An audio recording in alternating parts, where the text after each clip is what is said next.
ఇవాళ 5 సంవత్సరాలు ఇరిగేషన్ మంత్రిగా చేసినటువంటి హరీష్ రావు గారిది మేజర్ పాత్ర లేదా దీంట్లో? అందుకే కదా కేసీఆర్ గారు వారిని సెకండ్ టర్మ్లో తప్పించిండ్రు.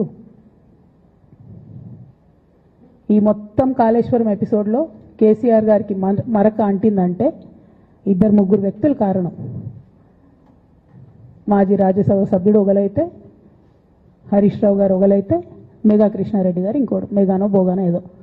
ఈ పెద్ద పెద్ద కాంట్రాక్టర్లు అందరితో కుమ్మక్కై కేసీఆర్ గారు ప్రజల కోసం ఆలోచన చేస్తే, నీళ్ల కోసం ఆలోచన చేస్తే, వీళ్ళు సొంత వనరుల కోసం, డెవలప్మెంట్ కోసం, ఆస్తులు పెంచుకోవడం కోసం ఆలోచన చేసి ఇవాళ మీ వల్ల రేవంత్ రెడ్డి లాంటి వ్యక్తి, తెలంగాణ ఉద్యమానికి సంబంధం లేని వ్యక్తి, కేసీఆర్ గారి కాలి గోటికి సరిపోని వ్యక్తి, ఆయన నిలబడి కేసీఆర్ గారిని చెయ్యెత్తి చూపించి కేసీఆర్ గారి మీద సిబిఐ ఇవాళ నేను వేస్తా అని చెప్తున్నాడంటే కారణం ఎవరు దీనికి?